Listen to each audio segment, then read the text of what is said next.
In the steaming jungles of the Pacific, where every shadow could hide a sniper and every rustle might mean an ambush, a strange moment of disbelief once swept across a group of battle-hardened U.S. Marines. They were advancing under brutal conditions, mud up to their knees, heat thick enough to choke, and the stench of death lingering in the air. Ahead, through the foliage, came the unmistakable rumble of Japanese armor. The Marines froze. Someone whispered, "Tank." For a split second, fear cut through the unit. A Japanese tank could shred through their lines. But as the shape emerged from the jungle, a small, almost toy-like vehicle with riveted armor and a 37mm gun, the Marines couldn't believe their eyes. It was the Type 95 Hago, light, rattling, and completely outmatched. And when they opened fire, what happened next would turn from tension into something surreal. To understand why those Marines ended up laughing in the middle of a war zone, you have to know what the Hago really was, and why Japan kept sending it into battles it couldn't possibly win. The Hago wasn't built for the jungles of the Pacific. It was born in another era back in the early 1932s, when Japan's military planners were watching Europe's armored developments with both fascination and fear. They wanted something light, mobile, and cheap, a tank that could move quickly across open terrain, not necessarily one that could withstand heavy fire. The result was the Type 95, a 7.4-ton light tank that looked more like a tin box on tracks than a modern armored vehicle. It was armed with a 37mm gun, a weapon that had been effective in the early days of tank warfare. But by the time the Pacific erupted in the 1942s, it was hopelessly outdated. Its armor, barely half an inch thick in some places, even a burst from a heavy machine gun could puncture it. Yet in Japan's early conquests in China, the Philippines, and parts of Southeast Asia, the Hago performed better than expected. Its speed and reliability allowed it to dominate against opponents who had little or no armor at all. But that success planted a dangerous illusion. Japanese commanders began to think the Hago could go anywhere, fight anyone. That illusion shattered when it met the U.S. Marines. By 1942, the Marines had arrived in the Pacific with a new kind of warfare in mind. They weren't just fighting soldiers anymore, they were fighting the jungle itself. Every landing, from Guadalcanal to Tarawa, meant clearing thick vegetation, facing hidden bunkers, and enduring relentless ambushes. They had to improvise, to adapt, and to use whatever weapons worked best. And among those weapons, one soon earned legendary status, the Browning M2, 50 caliber machine gun. It was a beast. Designed decades earlier by John Browning, the M2 could fire bullets nearly the size of a man's thumb rounds that could rip through walls, vehicles, and anything unlucky enough to be in the line of fire. The Marines called it simply the 50. It was their answer to almost everything. So, when the Hago first appeared on the horizon, the Marines instinctively braced for disaster. They'd seen what Japanese tanks could do to infantry without proper support. But the moment those 50 caliber rounds slammed into the Hago's thin steel plating, something unexpected happened. The rounds went straight through, one after another, like paper. The sound was unforgettable metal being torn apart like cardboard, sparks flying as each bullet punched clean holes through the armor. Some Marines stopped firing, not out of fear, but disbelief. They watched as the tank sputtered, halted, and began to smoke. Then came laughter, bitter, ironic laughter in the middle of chaos. The legendary Japanese tank that had struck fear into so many couldn't even stand up to a heavy machine gun. But there was more to this moment than mockery. For the Marines, it was a revelation. The war in the Pacific was full of surprises, and every victory, no matter how small, was hard-earned. This wasn't just a story about one tank or one battle. It was about how the U.S. forces learned, adapted, and turned desperation into dominance. Behind every encounter with the Hago was a brutal struggle. These tanks weren't powerful, but they were relentless. Japanese crews fought to the death, often refusing to abandon their machines even as they burned. The thin armor didn't just make the Hago vulnerable, it made it a coffin on tracks. As the campaign dragged on, Marines began to recognize the distinctive shape and sound of the Hago before it even appeared. They'd hear the high-pitched whine of its engine, the clatter of its rivets, and they'd know what was coming. The fear that once paralyzed them at the sight of Japanese armor turned into grim confidence. They knew how to deal with it now, But before the laughter, before the realization, there had been a time when the Hago was a real threat, especially in the early clashes in the Philippines and Malaya. Back then, US and British troops weren't ready for the speed or mobility of Japan's light armor. The Hago's 37mm gun could tear through unarmored trucks and bunkers, and its small size allowed it to maneuver through dense terrain. In those first few campaigns, it gave Japan the illusion of armored superiority. By the time the United States fully entered the war, those illusions would come crashing down. The Marines weren't fighting in the same way their predecessors had in Europe. They didn't have endless tanks of their own or vast open fields to maneuver in. They fought from the beaches, from the jungle, and from behind whatever cover they could find. Every engagement was personal. That's why the first encounters with Japanese tanks were moments of both terror and transformation. When those Marines realized that their machine guns could tear through the Hago's armor, it wasn't just a tactical discovery, it was a psychological turning point. The myth of Japanese invincibility began to fade. The Marines were learning something vital. Japan's strength wasn't in its machines, it was in its soldiers, their discipline, their fanaticism, and their willingness to die. But even that could be broken with time, strategy, and firepower. As the Hago rolled onto more Pacific islands, Tarawa, Saipan, Peleliu, it became both a symbol and a warning. For the Japanese, it represented courage and sacrifice. For the Americans, it became a grim reminder that even the enemy's strongest weapons could be outmatched by resolve, innovation, and the cold reality of better engineering. The war was shifting.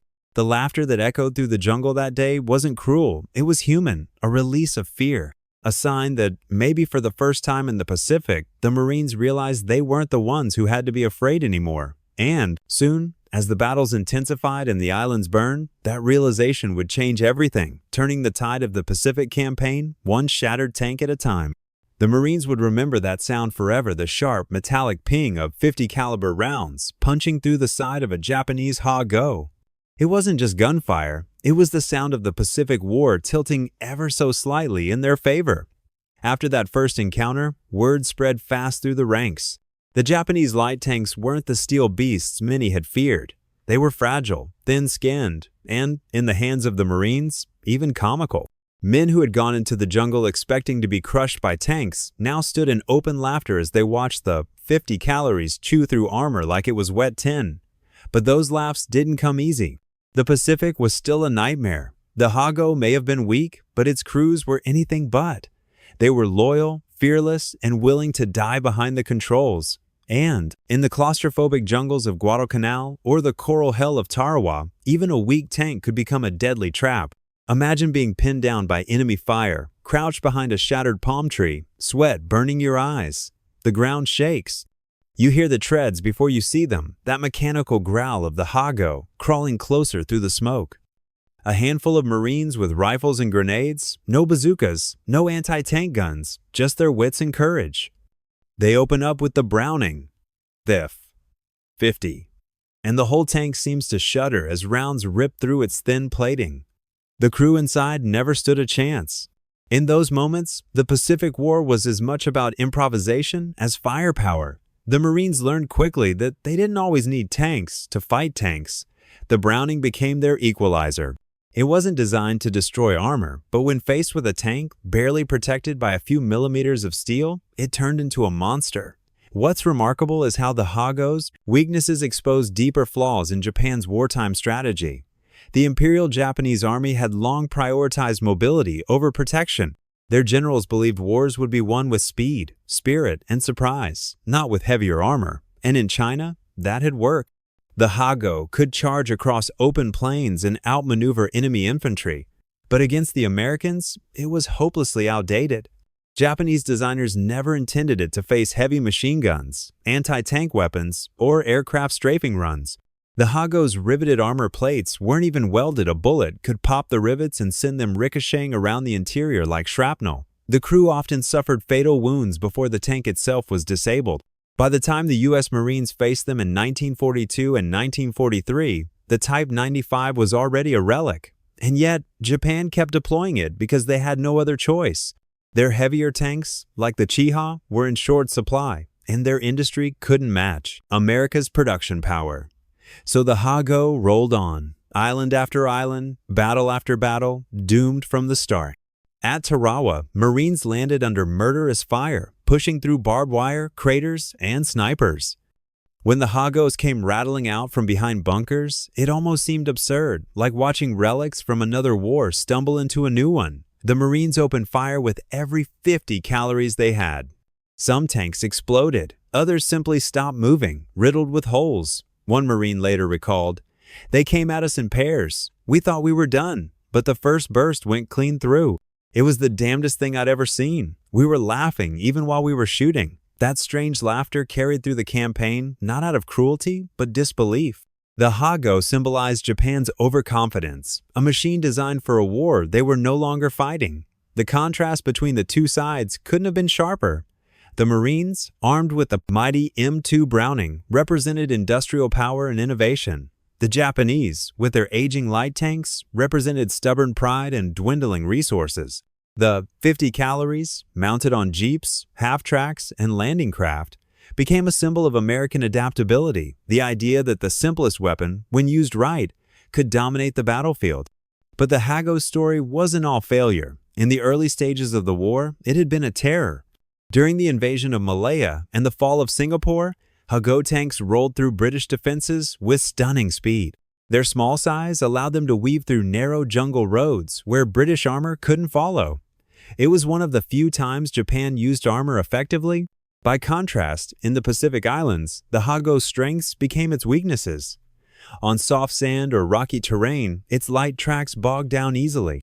The cramped interior made it unbearable in tropical heat, and the lack of a radio left crews isolated, each tank acting on guesswork and shouted commands. When the Marines started calling in air support, Hagos were slaughtered from above, their thin tops no match for strafing runs. Still, the Japanese crews fought to the bitter end. They rarely surrendered. Many chose to die inside their tanks rather than abandon them. Some even used their disabled vehicles as traps, waiting until Marines approached before detonating grenades inside. It was war at its rawest courage against inevitability. The Marines came to respect that fanatic determination. They didn't laugh at the men inside, only the machine that betrayed them. The Hago became a symbol of outdated power, a machine that had outlived its time. Interestingly, the same. 50 calories rounds that shredded Hago armor were also used on aircraft, anti-boat mounts, and even defensive positions. It was one of the most versatile weapons ever made. On some islands, Marines would set up Browning emplacements specifically to deal with the Hagos. They didn't need special anti-tank weapons anymore. The heavy machine gun was enough. What's more, the M2 wasn't just effective, it was terrifying. The sheer sound of it was enough to send Japanese infantry diving for cover. When a Hago crew heard the thundering roar of the 50 calories, they knew they had seconds to live. And yet, Japan never fully adapted. Even late into the war, Hagos were being deployed in hopeless defenses at Peleliu, at Luzon, even on Okinawa. By then, the Marines and Army troops had bazookas, Shermans, and air superiority. The Hago's role had shifted from hunter to hunted. By 1945, the once proud tank was obsolete, its riveted hulls rusting under Pacific rain, abandoned in jungles and coral pits. Some still sit there today, silent, half buried in sand, their metal eaten away by time. Ghosts of an era when steel and spirit collided. For the Marines who fought them, those rusting shells weren't just reminders of victory, were symbols of the brutal learning curve of the Pacific War. Every encounter taught a lesson. Every mistake was paid for in blood.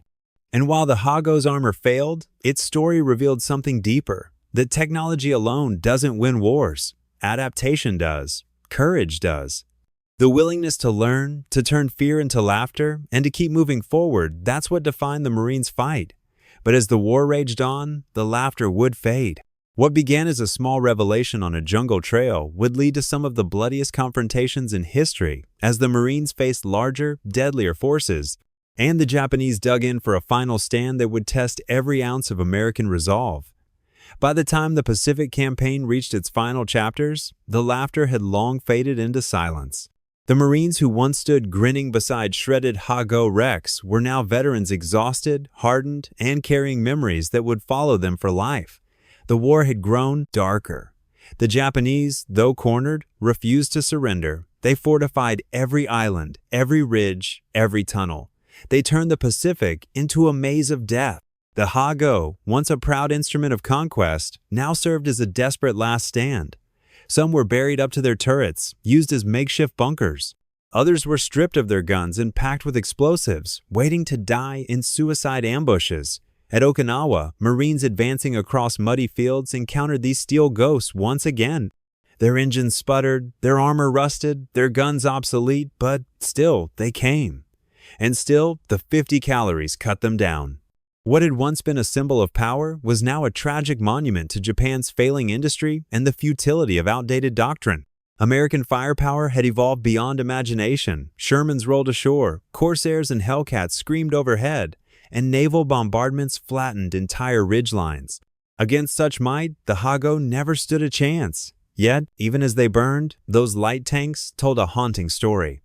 Inside many of them, the crews remained young men, barely out of school, sealed in by their own command's pride.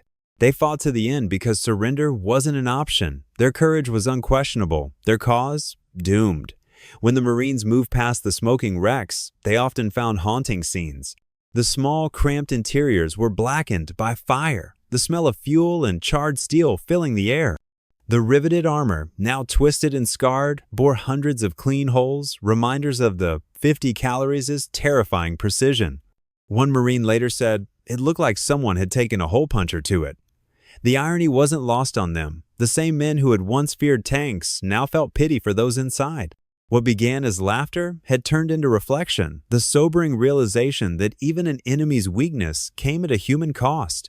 By 1945, the Type 95 Ha-Go was more relic than weapon. Japan's factories could no longer keep up, its steel supplies dwindling, its fuel reserves nearly gone. Meanwhile, America's war machine was unstoppable, mass-producing tanks, planes, and ships faster than Japan could destroy them. The imbalance was total. But the Ha-Go remained visible everywhere, rusting beside runways, buried in the jungles of Peleliu, scorched in the sands of Saipan. For the Marines, these relics became landmarks of victory. They'd point them out, take photos beside them, and sometimes carve their names into the scorched hulls. They weren't just trophies, they were proof of survival. Even decades after the war, those same wrecks still sit in silence. Some lie swallowed by vines and moss, deep in the jungles of the Philippines. Others rest half-buried on forgotten beaches, their metal slowly dissolving into the earth. Locals sometimes find them, their guns frozen in place, their hatches sealed shut. Time has claimed them, but the stories they carry remain alive. Historians often describe the Ha-Go as obsolete, even laughable. But in truth, it's one of the most telling symbols of the Pacific War. It represents a clash of two very different worlds, one driven by spirit, the other by innovation. Japan's belief that courage could outweigh technology met America's belief that technology could amplify courage. On the battlefields of the Pacific, the result was decided in steel. The Marines never forgot that lesson. The laughter that echoed through the jungle when those 50 calories rounds tore through the Ha-Go wasn't just amusement, it was a breaking point, a shift in morale. It marked the moment they realized they could win this war.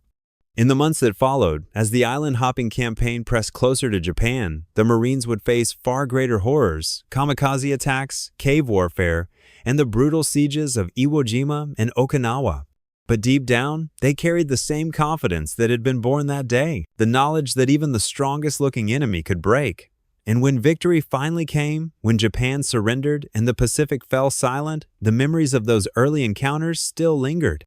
For many Marines, it wasn't the grand battles or famous victories that stood out most, it was the small, strange moments that defined their journey. Moments like seeing their first Japanese tank collapse under machine gun fire, moments that made them laugh through fear. Today, when historians talk about the Type 95 Ha-Go, they often focus on its flaws, its weak armor, its outdated design, its tragic fate.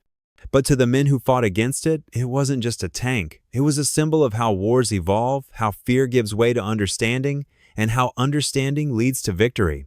The Ha-Go taught the Marines that even the mightiest enemy could be outsmarted, outgunned, and eventually outlasted. It taught them that courage meant more than charging forward. It meant adapting, surviving, and laughing in the face of what once seemed unstoppable. So when those Marines looked back years later at the rusting hulks scattered across the Pacific, they didn't see weakness. They saw the turning of the tide. They saw the moment when fear turned to confidence, when uncertainty turned to resolve. They saw the war changing, and themselves along with it. Because in the end, war isn't just about who has the strongest weapons. It's about who learns faster, who adapts harder, and who keeps pushing forward when everything says to stop. And somewhere, on a quiet island swallowed by jungle, the remains of a Ha-Go tank still sit under the vines. A relic of a time when the world burned, when steel met courage, and when a burst of .50 caliber fire changed everything.